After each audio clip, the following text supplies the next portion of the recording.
This episode of the Ask Joe Powder Powdcast is brought to you by Gema. Gema's Optiflex Pro manual gun uses power boost technology, which gives you the industry's highest charging power at 110,000 volts and 110 microamps, allowing for faster and more efficient powder coating. We're handing you more power, more quality, and more control. For a demonstration, call 877-437-6771. Once again, that's 877-437-6771. And be sure to mention, Ask Joe sent me. When you want to know that everything is covered, complete it with Gema.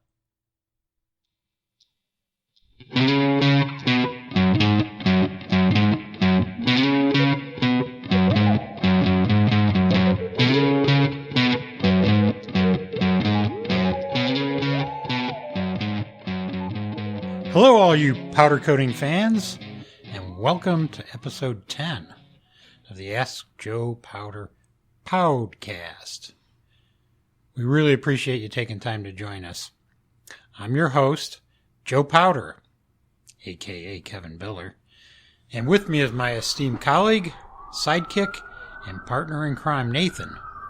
He's the Powder Coating Research Group's formulator dude.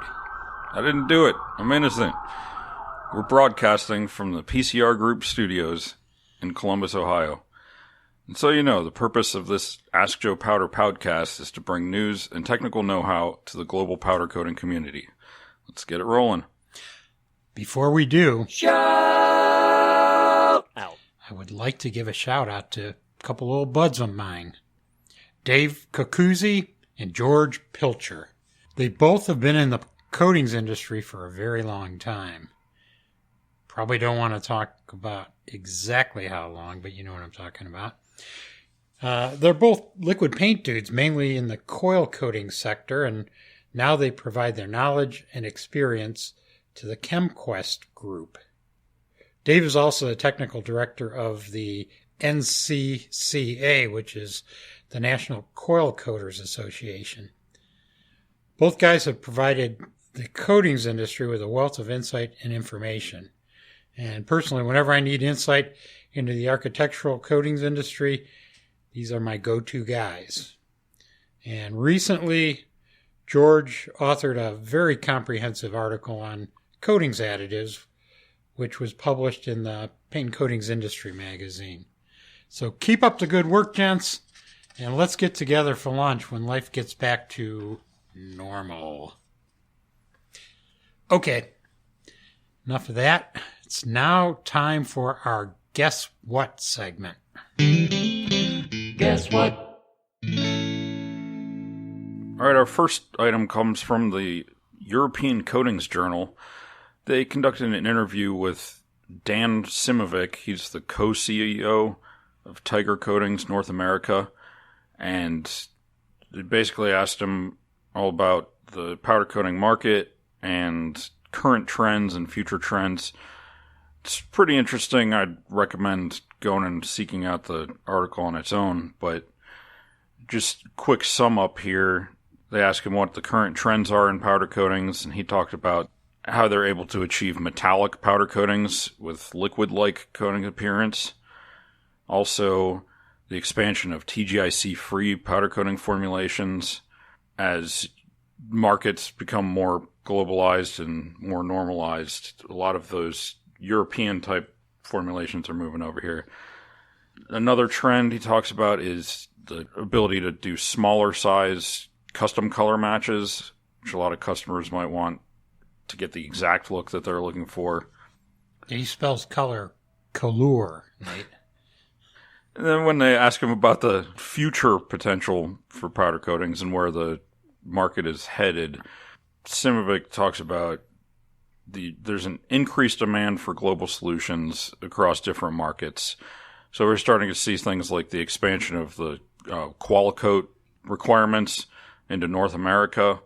And so you might end up where a global powder coating company might have the same product line that can cover requirements all across the globe. The next one's from PCI Magazine.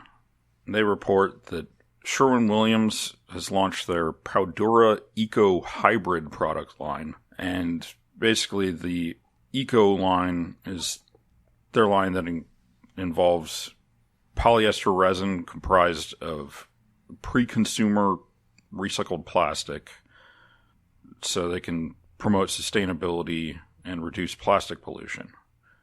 They have a full range of different, polyester epoxy ratios that have a wide cure capability, and they can align with third-party certifications like LEED, Green Guard, and BIFMA. So check out Sherwin-Williams' website or one of their sales reps if you want to learn more about that. So what gets you mad this time, Joe? What gets me mad? Okay, I'll tell you what gets me mad. This is a prevailing theme in our life as powder coating technologists and troubleshooters and consultants. What gets me mad is when architects, fabricators, and just general coating specifiers neglect to provide their coder a meaningful specification for the coatings needed for the job at hand.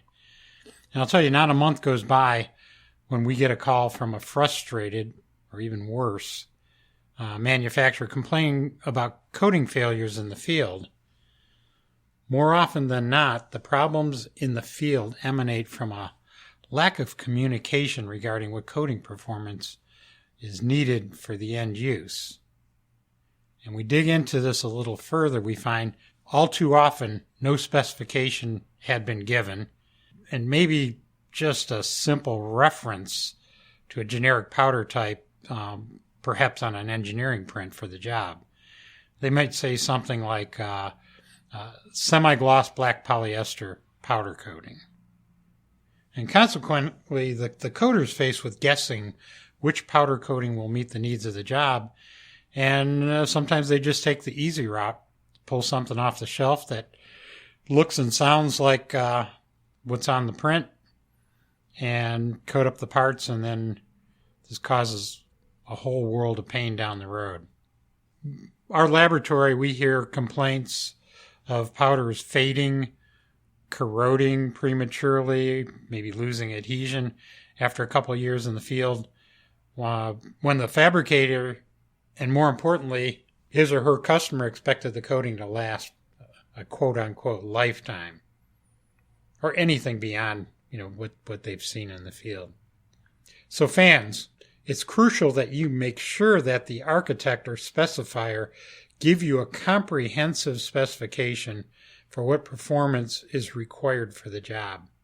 As you all know, not all powder coatings are created equal, and you need to use a coating that's going to meet, or even better, exceed your customer's expectations.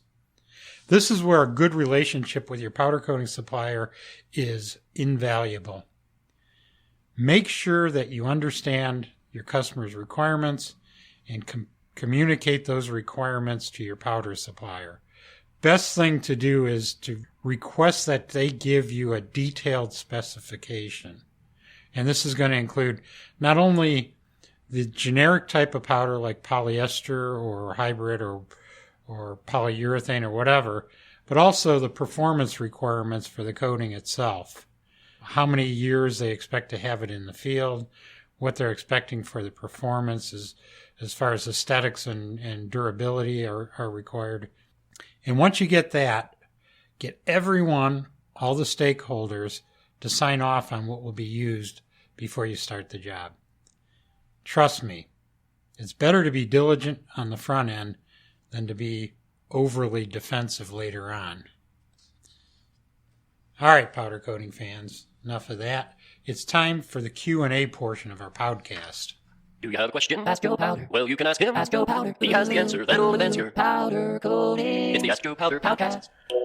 And here we actually got two related questions from a couple of people, so I'll just go through both of them. First one from Mehdi Barabadi in Iran. He said, "Dear Mr. Joe, what is a superdurable powder coating?" And from Chris Damon in Albuquerque, New Mexico, he asks, "I read your section in the Polymers Paint Color Journal, and I appreciate your knowledge and expertise. I have a couple questions about superdurables. I've talked with many of the leading suppliers of powder coatings and get the same answers from each one. Are true superdurables, that is, powder coatings to meet or exceed Qualicoat Class 2 and AMA 2604 standards, are they available in all of the RAL colors? Each supplier tells me bright colors don't have the color pigments available to meet these specifications. In our experience, over 20 years in the powder coating industry, some suppliers seem to abuse the term super durable, in my opinion. When I order powders and I use the term super durable, I would expect it to meet a certain standard. Seems the only standards to go by are the ones from Qualicoat and AMA. I guess my question to you is, what is a true super durable in the powder coating industry? We look forward to your response, and we appreciate you taking the time and your expertise. All right, guys. Well, this question does come up, and be happy to tell you a little bit more about super durables. What I'm going to do is answer Chris's more specific question, and by doing that, it will cover Mekti's question as well. So, Chris, your statement that specifications like AMA 2604 and Qualicoat, in this case we're talking Class 2 and 3, really supersede the term super durable. The term super durable actually refers to the polyester resin used in the formula and not the overall powder coating. Super durable resins are just what they sound like. They're really UV durable polymers that can last somewhere around 5 years in Florida. The reason for this is the super durable resins contain a high level of isophthalic acid, and that type of monomer provides the improved UV durability compared to just a standard polyester resin. And I guess, as you mentioned, a few of the powder coating manufacturers have adopted the description super durable to their actual powder coating product lines. And I think we all have to be careful in our industry because a universal definition has not been established, nor I would expect will be established. So let's talk more about specifications. The other thing I want to mention is, from a formulating standpoint, a powder coating based on a super durable resin may not even get 5 years durability in Florida. And this all has to do with the rest of the formulation. If a non-durable pigment, filler, or additive is incorporated in the coating formula, it's going to be a case of the weakest link is going to fail first. So it's dangerous to just throw around the term super durable. Now, to your question about bright colors in the RAL shade format or otherwise, powder manufacturers will say, well, they can't do bright colors like reds, oranges, and yellows that meet the Qualicoat Class 2 or 3 or the AMA 2604 and even 2605 formulation platforms. Well, that's a bunch of baloney. You certainly can formulate them, but you have to use very expensive organic pigments. Just think automotive grade. You know, a bright red Cadillac or a fancy BMW doesn't fade after a couple of years. So the pigmentation technology is certainly available. The problem is it comes at a very high price. The reputable powder coating suppliers know this, and they formulate and charge their customers appropriately. Chris, I hope you have a great week as well. By the way, I've visited some of the cool places in New Mexico, and it's quite a nice state, very picturesque. So, thanks for your question, and have a great week. And now, a word from our sponsor.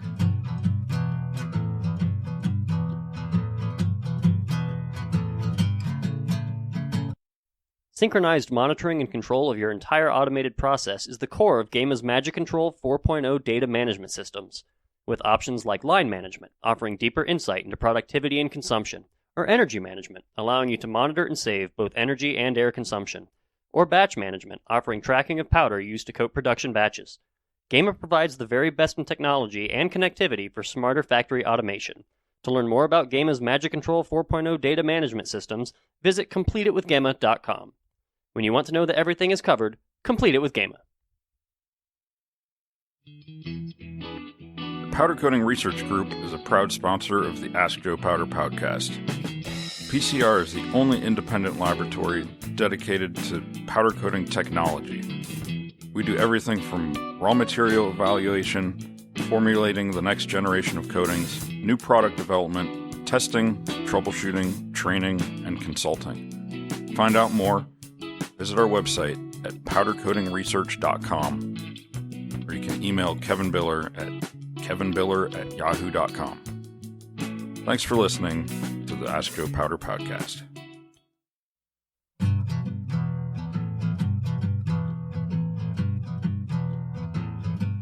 Okay, fans, back to our questions. This is a question from Dick Wicker in Indianapolis. He says, Dear Joe, we're a small custom coater in the Midwest. We have a customer that needs a 2,000-gallon potable water tank made of mild steel. We coat the inside with an NSF-approved powder. We etch, rinse the tank, then heat dry it. Our issue is that in some random spots, usually adjacent to a welded seam or inside corner, there'll be a bald spot completely void of powder after cure. The mill build next to these areas is satisfactory. It looks like the powder drew away during the cure cycle. Any direction could be helpful. Well, hello, Dick. Sounds to me like the metal isn't completely clean before welding, or that the welding process is actually contaminating that area of the tank that you guys are trying to coat. What I would do is look very carefully into the condition of the metal prior to the welding operation. Make sure that it's clean, and make sure that it's going to accept the weld properly. I'd also ensure that your welding process is consistent. And here's where I would pay close attention as to whether excess flux is in some of the areas. Most flux materials will be nearly impossible to cover with powder. That said, a strong acid etch usually is sufficient to clean most welds. Just a matter of making sure that the acid etch reaches those sometimes hard to reach areas. Another possibility is to use an aggressive mechanical cleaning of welds, like a power wire brush or bead blasting. But I would recommend eliminating the problem rather than trying to correct it later. I hope that this gives you some ideas on where to investigate your problem. Best regards, Joe. This question comes from Brian Gurney in Houston, Texas. He says, Hi, Joe. I don't know if you've covered this before. We noticed that the cured powder does not stick readily to edges that have been cut by a laser. What are the causes of this, and what can be done to overcome the adhesion issues? Hi, Brian. I've covered this in a column or two in the past in my Ask Joe Powder publications, but let's revisit it. So as you mentioned, you're cutting steel with a laser, and this offers many advantages, including precision, speed, less rejects, and low labor costs. However, one of the problems inherent to laser cutting is a blue oxide edge that's left on the carbon steel. Powder coatings absolutely will not adhere to this oxidized surface. And furthermore, conventional iron or zinc phosphate pretreatments don't adequately penetrate the oxide to provide adhesion to the cured powder. This results in a loss of adhesion, probably what you're seeing, and with it, the potential for some serious corrosion problems. So there's a few paths to compensate for this shortcoming. One is to employ a more aggressive pretreatment process, and basically, if you use a strong acid etch prior to the phosphating stage, you can attack the oxide layer enough to allow the phosphate to do its thing. Another, probably better option is to avoid creating the oxidation in the first place by using nitrogen in your laser cutting process. As you can imagine, it's more expensive than using oxygen, but it minimizes oxidation from the laser and therefore allows a conventional iron or zinc phosphate process to provide a surface more amenable to adhesion for a cured powder. A third option is to physically abrade the edges. And this can be accomplished either with some type of blasting or wheel abrading. You might be able to do it automatically depending on the configuration of your parts. The other thing I want to mention is if you do take this approach, it's imperative to keep your medium clean. That's your blasting media or the wheel that you're using for abrading. Otherwise, you can contaminate the surface that you're attempting to clean. You can do things manually if you wish. Some people use Scotch-Brite pads or wheels, but as you can imagine, this requires additional labor. Anyway, good luck with solving the problem. If you have any more questions, get in contact with me. I hope this helps. All the best, Joe. Okay, powder coating fans, that's it for today.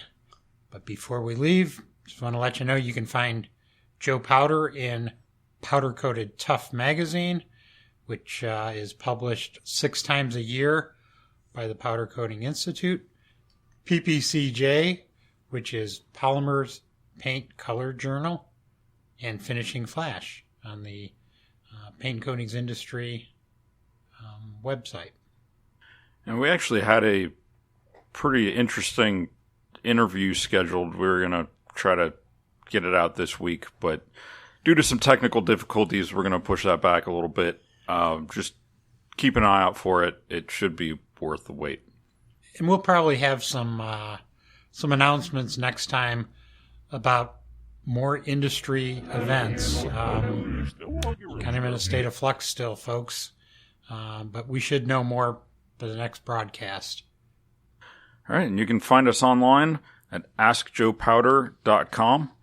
If you want to be the first to know when our episodes come out, you can subscribe on Apple, Google, Spotify, Stitcher, or anywhere that you get your podcasts.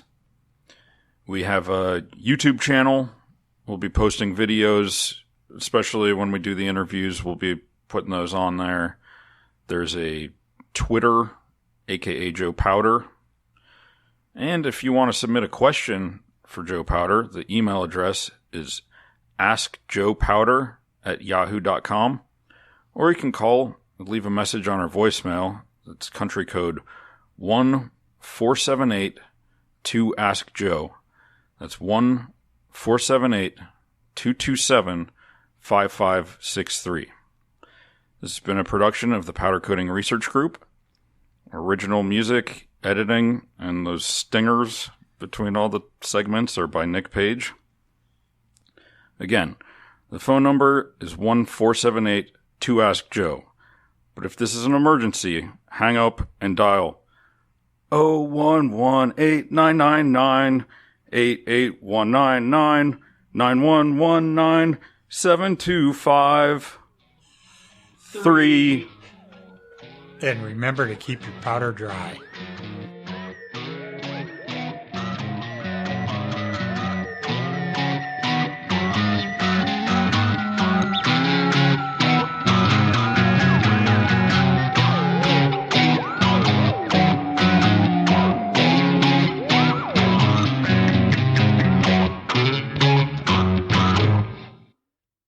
Thank you for listening to the Ask Joe Powder Powdcast. This episode was brought to you by Gema. Gema's OptiStar all-in-one control unit leads the industry with a design fusing electrostatics and powder feed in one compact device. By combining the powder injector and control unit functionality into one device, you get the highest coating efficiency, fastest response times of powder output, and excellent cleaning performance. For more information about the OptiStar all-in-one, call 877-437-6771. Once again, that's 877-437-6771. And be sure to mention, Ask Joe sent me. When you want to know that everything is covered, complete it with Gema. That's a deep cut. I could remember that phone number for like 5 years after I saw that. I was writing it down earlier so I could get it right. I think we're going to have to do the Jenny number next time. 3 just rewatched IT Crowd. It's a good one. Man, this episode was terrible. Have we tried turning it off and back on again?